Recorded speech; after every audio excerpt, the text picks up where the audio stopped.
Genesis chapter 48, verse 1. Sometime later Joseph was told, "Your father is ill." So he took his 2 sons Manasseh and Ephraim along with him.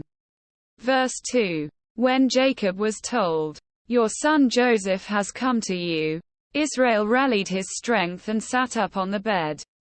Verse 3. Jacob said to Joseph, "God Almighty appeared to me at Luz in the land of Canaan. And there he blessed me." Verse 4. And said to me, "I am going to make you fruitful and increase your numbers. I will make you a community of peoples. And I will give this land as an everlasting possession to your descendants after you." Verse 5. Now then, your 2 sons born to you in Egypt before I came to you here will be reckoned as mine. Ephraim and Manasseh will be mine, just as Reuben and Simeon are mine. Verse 6. Any children born to you after them will be yours. In the territory they inherit they will be reckoned under the names of their brothers. Verse 7. As I was returning from Paddan, to my sorrow Rachel died in the land of Canaan while we were still on the way, a little distance from Ephrath. So I buried her there beside the road to Ephrath, that is, Bethlehem. Verse 8. When Israel saw the sons of Joseph, he asked, "Who are these?" Quote. Verse 9. They are the sons God has given me here, Joseph said to his father. Then Israel said, "Bring them to me so I may bless them." Verse 10. Now Israel's eyes were failing because of old age, and he could hardly see.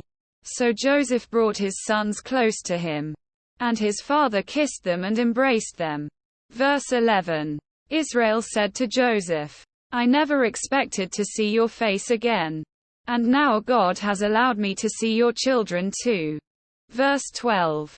Then Joseph removed them from Israel's knees and bowed down with his face to the ground. Verse 13. And Joseph took both of them, Ephraim on his right toward Israel's left hand and Manasseh on his left toward Israel's right hand, and brought them close to him.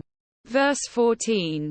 But Israel reached out his right hand and put it on Ephraim's head, though he was the younger, and crossing his arms, he put his left hand on Manasseh's head, even though Manasseh was the firstborn. Verse 15. Then he blessed Joseph and said, "May the God before whom my fathers Abraham and Isaac walked faithfully, the God who has been my shepherd all my life to this day." Verse 16. The angel who has delivered me from all harm, may he bless these boys. May they be called by my name and the names of my fathers Abraham and Isaac. And may they increase greatly on the earth. Verse 17. When Joseph saw his father placing his right hand on Ephraim's head he was displeased. So he took hold of his father's hand to move it from Ephraim's head to Manasseh's head.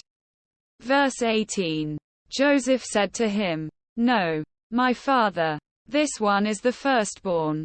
Put your right hand on his head." Verse 19. But his father refused and said, "I know, my son. I know. He too will become a people. And he too will become great. Nevertheless, his younger brother will be greater than he. And his descendants will become a group of nations." Verse 20. He blessed them that day and said, "In your name will Israel pronounce this blessing. May God make you like Ephraim and Manasseh." So he put Ephraim ahead of Manasseh. Verse 21. Then Israel said to Joseph, "I am about to die. But God will be with you and take you back to the land of your fathers." Then Israel said to Joseph, "I am about to die. But God will be with you and take you back to the land of your fathers." Then Israel said to Joseph, "I am about to die. But God will be with you and take you back to the land of your fathers."